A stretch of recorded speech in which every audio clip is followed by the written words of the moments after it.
भक्तगणों, आज आपको श्रीमद् देवी भागवत तृतीय स्कंद अष्टम अध्याय में धृतराष्ट्र आदि का दवाग्नि में जल जाना, प्रभास क्षेत्र में यादवों का परस्पर युद्ध और संहार, कृष्ण और बलराम का परम धाम गमन, परिषद को राजा बनाकर पांडवों का हिमालय पर्वत जाना, परिषद को सांप की प्राप्ति, प्रथम धारा और रूरू का वृत्तांत। यह कथा आज आपको देवी भागवत में सुनाऊंगा। इसको ध्यानपूर्वक सुने और चैनल को लाइक करें, सब्सक्राइब जरूर करें। कथा सुनिए। सूची बोले, वहां से पांडवों की परिस्थित होने के तीसरे दिन उस वन में लगे दवाग्नि में कुंती एवं गंधारी से राजा धृतराष्ट्र दग्ध हो गए। संजय पहले ही धृतराष्ट्र को छोड़कर तीर्थ यात्रा के लिए चले गए थे। नारद जी से यह वृत्तांत सुनकर राजा युधिष्ठिर अत्यंत दुखी हुए। कौरवों के विनाश के 36 वर्ष बीतने पर विप्र सांप के प्रभाव से सभी यादव प्रभास क्षेत्र में नष्ट हो गए। वे सभी यादव मदिरा पीकर मत वाले हो गए और आपस में लड़कर बलराम और श्री राम के देखते देखते मृत्यु को प्राप्त हो गए। तदनंतर बलराम जी ने योग क्रिया के द्वारा शरीर का त्याग किया और कमल के समान नेत्र वाले भगवान श्री कृष्ण ने सांप की मर्यादा रखते हुए एक बहेलिया के बाण से आहत होकर महाप्राण किया। इसके पश्चात जब वसुदेव जी ने श्री कृष्ण के शरीर त्याग का समाचार सुना तो उन्होंने अपने चित्त में श्री भुवनेश्वरी देवी का ध्यान करके अपने पवित्र प्राणों का परित्याग कर दिया। तत्पश्चात अत्यंत शोक संतप्त अर्जुन ने प्रभास क्षेत्र में पहुंचकर सभी का यथोचित अंतिम संस्कार संपन्न कराया। भगवान श्री कृष्ण का शरीर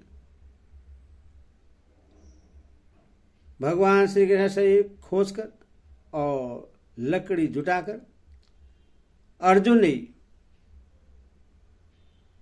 8 पटरानियों के साथ उनका दाह संस्कार किया। तदनंतर रेवती के साथ बलराम जी के मृत शरीर का दाह संस्कार करके अर्जुन ने द्वारकापुरी पहुंचकर उस नगरी से नागरिकों को बाहर निकाला। तत्पश्चात कुछ ही क्षणों में भगवान श्री कृष्ण की वह द्वारकापुरी समुद्र में डूब गई, किंतु अर्जुन सभी लोगों को साथ लेकर बाहर निकल गए थे। मार्ग में चोरों और भीलों ने श्री कृष्ण की पत्नियों को लूट लिया और समस्त धन छीन लिया। उस समय अर्जुन तेजहीन हो गए। तदनंतर अपरिमित तेज से संपन्न अर्जुन ने इंद्रप्रस्थ पहुंचकर अनिरुद्ध वज्र नामक पुत्र को राजा बनाया। अर्जुन ने अपने तेजहीन होने का दुख व्यास जी से निवेदित किया, जिस पर व्यास जी ने उस महारथी अर्जुन से कहा, हे महामते, जब भगवान श्री कृष्ण और आपका पुनः अवतार होगा तब उस युग में आपका तेज पुनः अत्यंत उग्र हो जाएगा।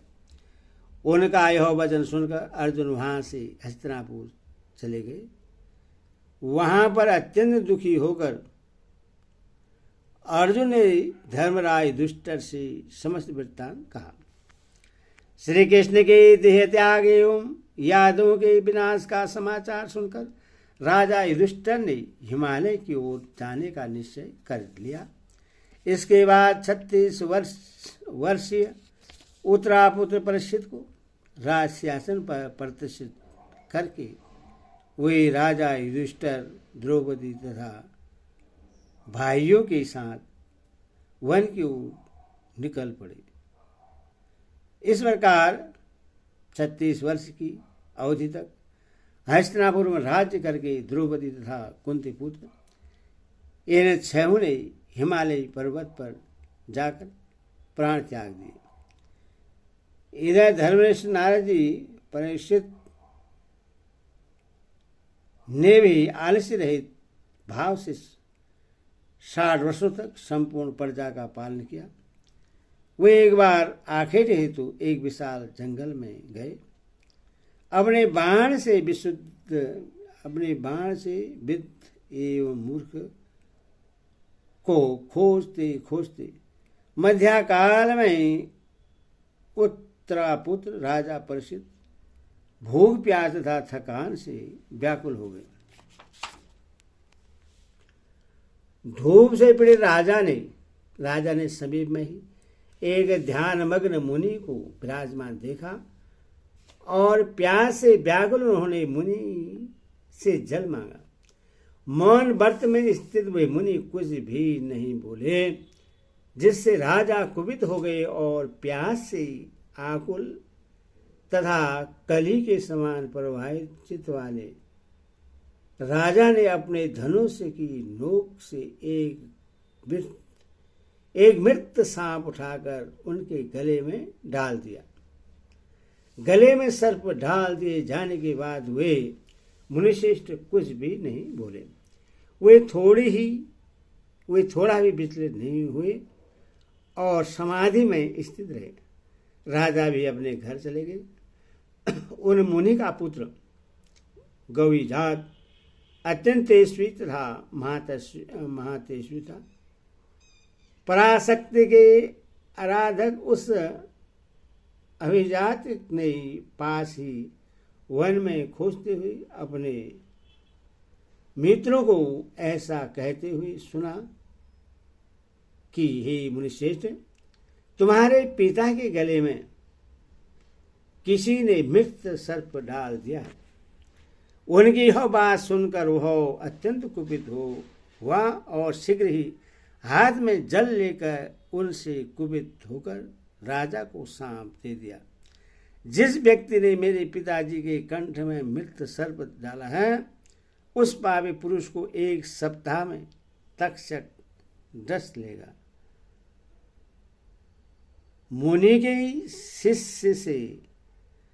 के शिष्य ने महल में स्थित राजा परीक्षित के समीप जाकर मुनि पुत्र के द्वारा दिए गए सांप की बात कही।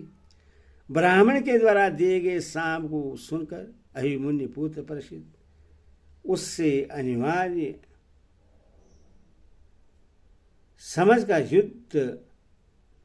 समझकर वृद्ध मंत्रियों से कहा, अपने अपराध के कारण मैं मुनि पुत्र से साबित हुआ हूं। हे मंत्रियों, अब मुझे क्या करना चाहिए? आप लोग को ही उपाय सोचे। मृत्यु तो अनिवार्य है, ऐसा वेदवादी लोग कहते हैं, तथा बुद्धिमान पुरुष को शास्त्रोक्त रीति से सर्वदा प्रयत्न करना ही चाहिए। कुछ पुरुषार्थवादी विद्वान ऐसा कहते हैं कि बुद्धिमानी के साथ उपाय करने पर कार्य सिद्ध हो जाते हैं, न करने पर नहीं। मणि, मंत्र और औषधि के प्रभाव अत्यंत ही दुर्गेय होते हैं। मणि धारण करने वाले सिद्धजनों के द्वारा क्या नहीं संभव हो जाता। पूर्व काल में किसी ऋषि पत्नी को सर्प ने काट दिया था, जिससे वह मर गई थी।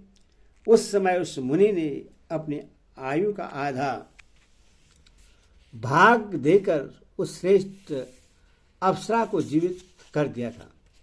अथवा बुद्धिमान लोगों को चाहिए कि वे भवितव्यता पर विश्वास न करें, उपाय भी करें। हे सचिव, आप लोग यह दृष्टांत प्रत्यक्ष देख ले। इस लोक और परलोक में ऐसा कोई मनुष्य नहीं दिखाई देता जो केवल भाग्य के भरोसे रहकर उद्यम न करता हो गृहस्थ से विरक्त मनुष्य सन्यासी होकर जगह जगह भिक्षाटन के लिए बुलाने पर अथवा बिना बुलाए भी गृहस्थों के घर जाता ही है। देवात प्राप्त उस भोजन को भी क्या कोई मुख में डाल देता है? उधम के बिना वह भोजन मुख से उधर में कैसे प्रवेश कर सकता है? अथवा प्रयत्न पूर्वक उधम तो करना ही चाहिए। यदि सफलता न मिले तो बुद्धिमान मनुष्य मन में विश्वास कर ले कि देव यहाँ भी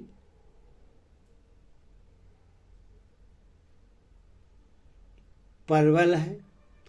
मंत्रियों ने कहा, हे महाराज, मैं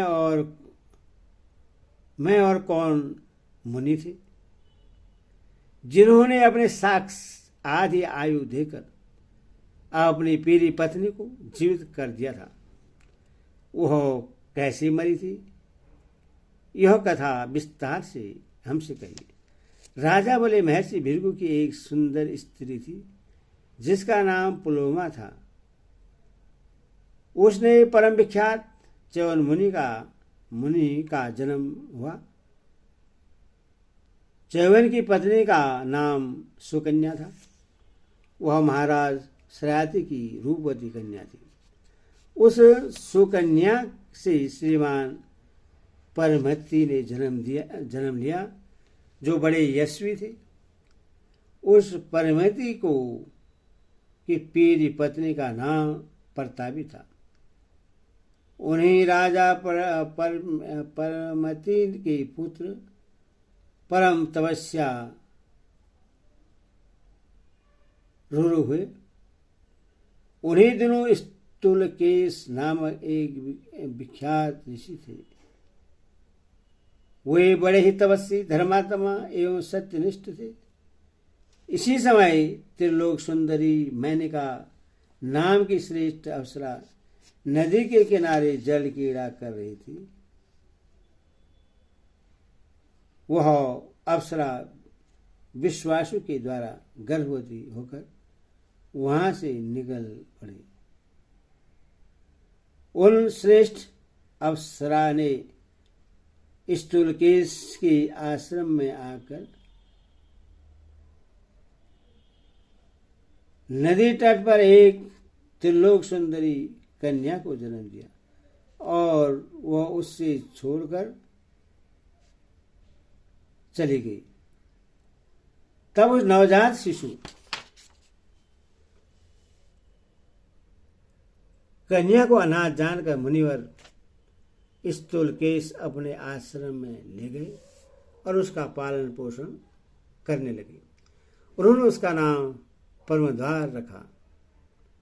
वह सर्वलक्षण संपन्न कन्या यथा समय यौवन को प्राप्त हुई। उस सुंदरी को देखकर रुरु कामोहित हो गए।